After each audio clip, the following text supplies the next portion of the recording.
Alors, le CEPIC est une fédération européenne d'agences de photos.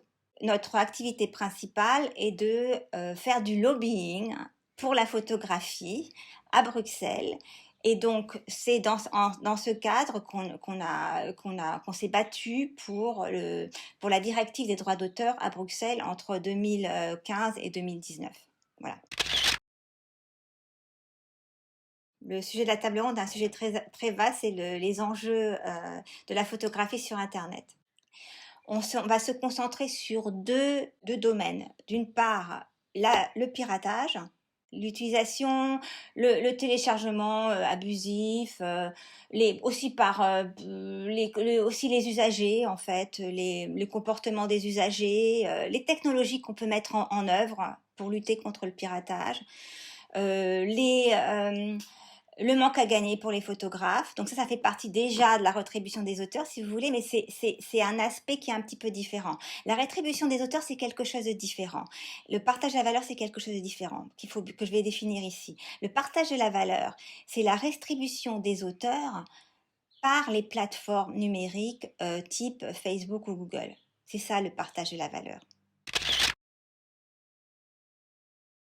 Alors, l'article 17 de la directive des droits d'auteur de 2019 traite du partage de la valeur sur Internet, qui oblige les plateformes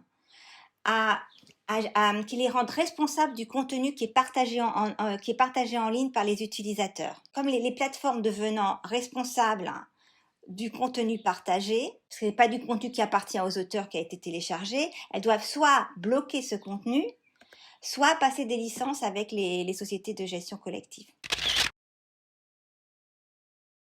Oui, non, ça a été très difficile et on continue à lutter en fait. Donc c'est pour ça que j'ai envie de dire que la bataille continue. Il est très clair que les plateformes n'ont pas envie d'être responsables du contenu téléversé par les utilisateurs. C'est beaucoup plus pratique pour les plateformes de dire les utilisateurs sont responsables du contenu qui téléverse en ligne. Le problème, c'est que souvent les utilisateurs, et notamment dans la photo, n'ont pas conscience que ce contenu ne leur appartient pas. Ils partagent le contenu sur les plateformes. Les plateformes proposent des fonctionnalités qui, en fait, aident les utilisateurs et même les poussent à partager ce contenu. Et en fait, les mettent souvent dans une situation où ils sont en infraction du droit d'auteur. Donc ça, c'est une constatation qui date de plusieurs années. Et c'est pour cela, en fait, c'est exactement ce point-là que l'article 17 essaye de résoudre. C'est ce conflit entre les plateformes, les utilisateurs et les auteurs. Alors, c'est pour ça que, si vous voulez, l'article 17 oblige, dans certaines conditions, les plateformes à bloquer ce contenu, ce qu'elles ne veulent pas. Si elles ne veulent pas le bloquer, dans ce cas, elles passent un accord avec une société de gestion et cet accord obligatoirement rétribuera les auteurs. Il faut savoir que que Google ne tombe pas en fait sous le coup de l'article 17. Hein. Les moteurs de recherche sont exclus de cet article. C'est uniquement des plateformes où le contenu est téléchargé directement. Donc ça serait plutôt Pinterest ou Facebook, disons. Hein.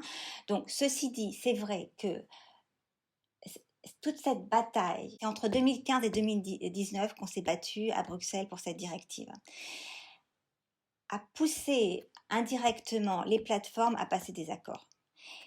Il est plus dans l'intérêt des plateformes numériques de passer un accord sur des termes qu'elles définissent elles-mêmes que d'être obligées par le législateur de les mettre en œuvre d'une manière qui ne va pas nécessairement leur correspondre. Voilà.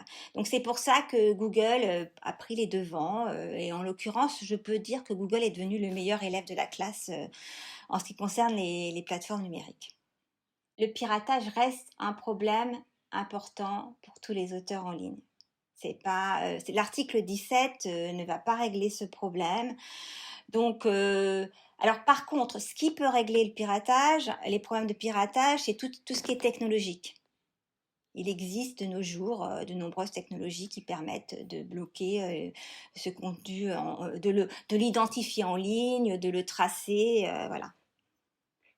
Donc, il y a un point commun, si vous voulez, entre les deux sujets, entre le piratage en ligne et le partage de la valeur, mais comme ça ne concerne pas exactement les mêmes groupes, on est obligé de les séparer lors de la discussion. On va faire en sorte que cette table ronde s'adresse aux photographes.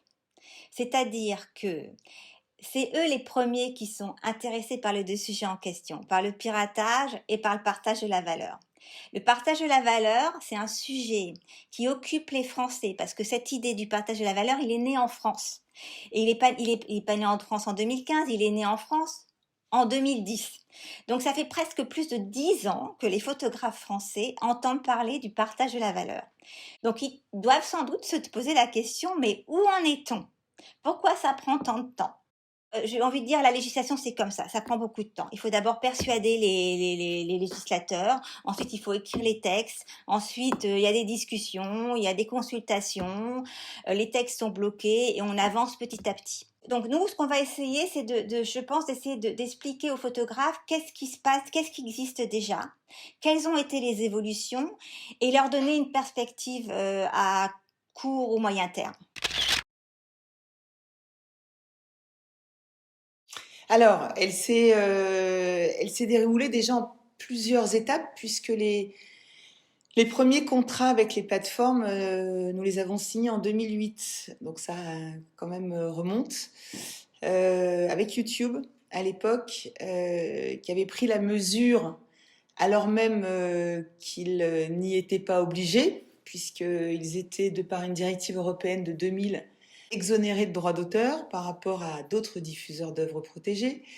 YouTube avait pris la mesure qu'il fallait négocier, contractualiser avec les auteurs, les rémunérer pour avoir sur sa plateforme des contenus ou des œuvres en tout cas de qualité. Et depuis lors, nous sommes sous contrat avec eux. Et puis, nous avons signé ADAGP, mais aussi la CF, et ça couvre aussi les auteurs de la SCAM. En juin 2021, un accord avec Google qui a été discuté de longue date, mais on est très heureux qu'il ait abouti.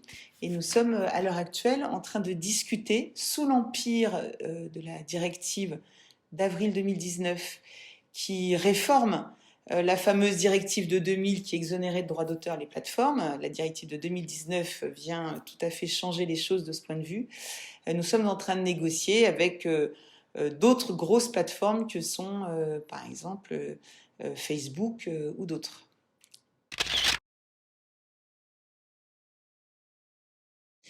Alors, sur les produits et services de Google, d'une façon générale, oui. Ça, c'est l'accord de juin 21.